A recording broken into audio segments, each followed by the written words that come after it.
갈라디아서 3장 25절에서 27절을 보면 믿음이 온 후로는 우리가 초등교사 아래에 있지 아니하도다. 너희가 다 믿음으로 말미암아 그리스도 예수 안에서 하나님의 아들이 되었으니 누구든지 그리스도와 합하기 위하여 세례를 받은 자는 그리스도로 옷 입었느니라. 그리스도로 옷 입었다는 표현은 아담과 하와가 어린 양의 가죽옷을 입었다는 표현과 같은 의미입니다. 세례는 그리스도로 옷 입는 것입니다. 그래서 그리스도 안에 있게 되는 것입니다. 어린 양의 가죽옷은 어린 양의 죽음으로 만들어집니다. 그런데 그리스도로 옷 입는 자는 그의 죽으심과 합하여 세례를 받는 것입니다. 로마서 6장 4절에서 그러므로 우리가 그의 죽으심과 합하여 세례를 받음으로 그와 함께 장사되었나니 이는 아버지의 영광으로 말미암아 그리스도를 죽은 자 가운데서 살리심과 같이 우리로 또한 새 생명 가운데 행하게 하려 함이라. 부모로부터 받은 육이 장사되었다는 것입니다. 그래서 하나님이 주시는 새 생명으로 태어난다는 것입니다. 다른 피조물이 되는 것입니다. 이것을 거듭난다라고 말하는 것입니다. 거듭남은 바로 첫 열매이신 예수님의 부활과 같은 것입니다. 거듭남이 부활입니다. 그래서 그리스도와 함께 장사된 자, 즉 세례받은 자가 구원받는 것입니다. 죽지 않으면 구원받지 못합니다.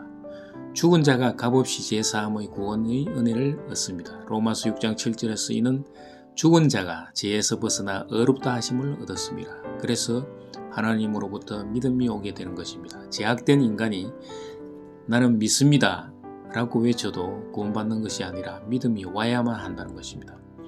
거듭나지 않으면 구원받을 수가 없는 것입니다. 거듭남은 물과 성령으로 거듭나는 것입니다. 물에서 부모로부터 받은 육이 장사되고 하늘로부터 신령한 몸으로 태어나는 것입니다. 물에서 장사됨은 베드로전서 3장 20절에서 노아 시대에 살았더라면 심판받을 자라는 것입니다. 그들은 전에 노아의 날 방주를 준비하는 동안에 하나님이 오래 참고 기다리실 때에 복종하지 아니하던 자들이라. 방주에서 물로 말미암아 구원을 얻을 자가 몇 명뿐이니 겨우 8명이라.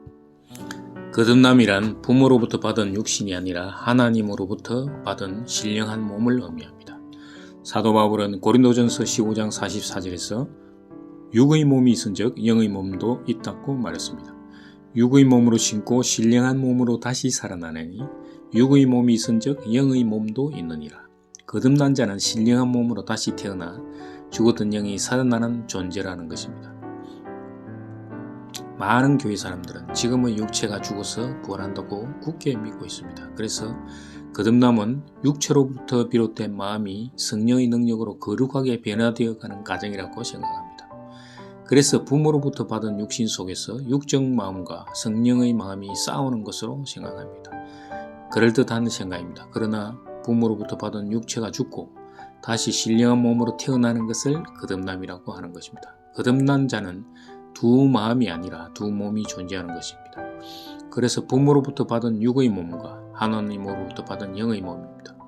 거듭난 자는 비록 부모로부터 받은 육의 몸을 갖고 있지만 자신의 정체성이 하나님이 주신 영의 몸에 두고 육적인 것에 의지하지 않는 것입니다. 이게 육의 몸이 죽었다고 믿는 자의 마음입니다. 세례받고 거듭난 자는 실제 존재하는 부모로부터 받은 육을 의지하지 않는 것입니다. 단지 육은 생물학적인 죽음이 올 때까지 하나님 말씀을 전하기 위해 존재하는 껍질에 불과한 존재가 되는 것입니다. 그리스도 안에 있는 자는 바로 예수님과 연합된 자입니다. 연합된 자는 예수님과 함께 십자가에서 죽어 심판받고 심판의 결과 예수님과 함께 신령한 몸으로 부활한 자가 되며 예수님과 함께 승천하여 하나님 우편에 앉아 있으며 예수님과 함께 재림하실 것입니다. 이는 예수 그리스도와 연합된 자의 이야기입니다.